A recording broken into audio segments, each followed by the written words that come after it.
The next game on the schedule. Look at what this guy is doing. I might need to do something like that a little later. I never do stuff like that, but I noticed that people are being left wide open. And I think this is the first time I'm running into somebody playing zone. So watch me just straight up obliterate his zone all game long. And you don't want to miss the next video, because in the next game, I'm playing against LeBron James, Carmelo Anthony, and Dwight Howard. So that's a matchup you don't want to miss. So I thought I would use this video to discuss my strategy going forward. I'm getting good practice now. I'm defending the three. People are starting to use zones, and actually a lot of people are running zones against me now.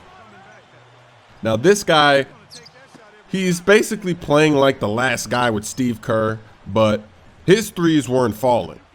And you know, that's what happens. A lot of times people think that they're actually good, but they're not. I mean, they're taking terrible shots. They're just going in. Like last game, I saw a lot of comments. People actually thought that the guy was good. He was terrible.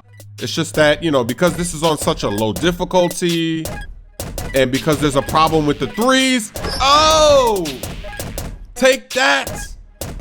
You know, they're able to stay in games by throwing up terrible shots. If you compare the shot attempts that I've been taking to everybody that I've played so far, I'm playing great basketball. I'm passing it around. People are open. I'm taking open shots. I'm not just popping threes in people's faces. So yeah, my team is better than a lot of these teams I've been playing so far, but I've also been the better player with the better strategy. And I think as this series continues and I start playing the better teams, you're going to really be able to see that, because I'm going to be playing teams that have even better teams than I do, and I'm still going to be doing my thing. I'm still going to be pulling smooth moves. So for all of those people, I guess you're going to be shocked when you see what I'm doing later. And I think it's really funny because I play some people and their defensive tactics. I'm thinking to myself, you know, as I'm destroying their defensive tactics, I'm like, why are they doing that? Why are they playing like this? And I guess it's because it actually works. You know, maybe they must be having success with it, because why would they keep doing it? And look at this Harlem Shake and one.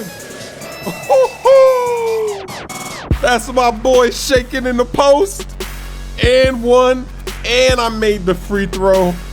Oh my gosh. Now watch how I defeat the zone this time. Get it right back into the post. He brings a triple team. Pass out of it. Pump fake. Look at this excellent passing. Tim Hardaway's wide open in the corner for a splash. Going forward, the post game is really going to be a problem, because I don't think you can stop post moves on this low difficulty. Because I've noticed that every time I've done a post move, and I'm not talking about the fadeaway or the hook shot, I'm talking about the shakes. Anytime you do one of those shakes, I always make it. I've never missed. I either get fouled or I make it. Look at that. He passes it to Smoove on the inbound. You know I got to lob it up to LeBron. So when those later seeds, when I start playing people with Wilt Chamberlain and Shaq and Hakeem, if they do a post move, they're probably going to score because the difficulty is so low. And that's why I wish they would have upped it. Look at that slam by LeBron James. I wish they would have upped the difficulty, because it's not really going to be that competitive. It's just going to be a whole bunch of cheese moves going on the entire game, all game long. I know you hear that bass rumbling. It's time for Lob City. I'm about to do it 2 times in a row. The first one's to J.R. Smith.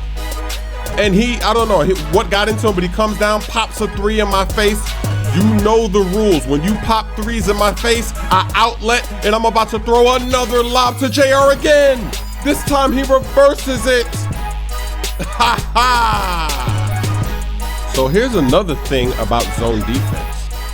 You see how I'm getting good shots?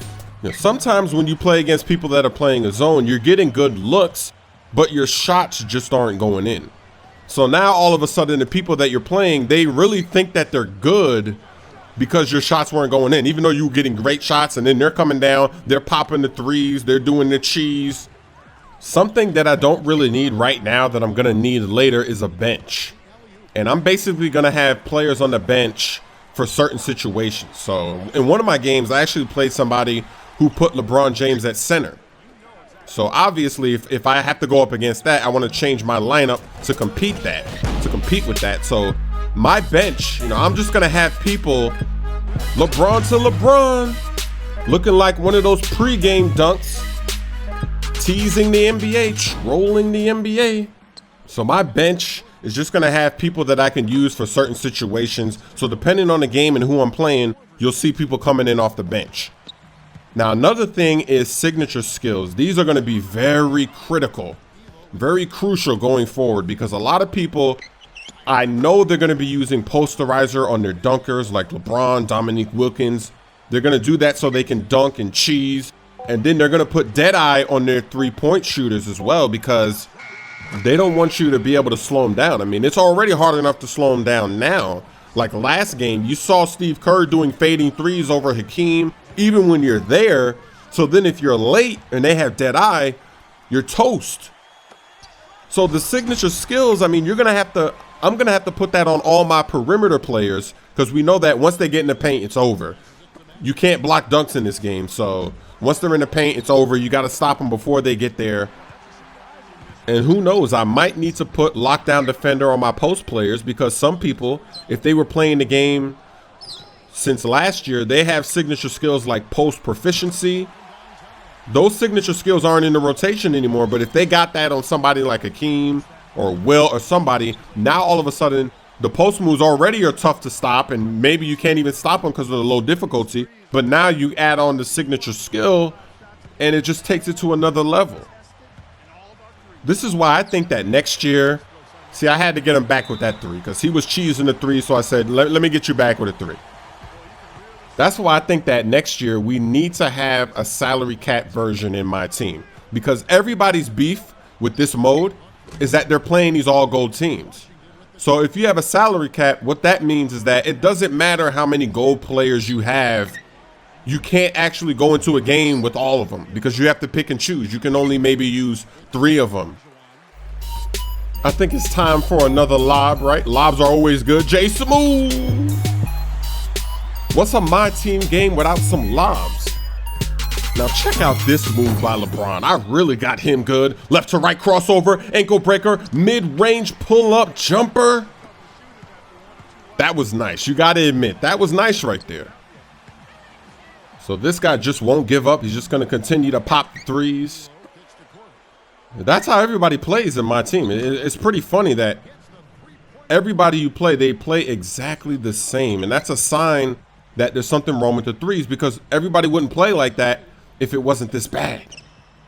Nice pass, beating the zone defense again. This is good practice. I have games coming up where I'm playing against the zone and the guys are actually a little bit better at playing the zone, but I'm still crushing it.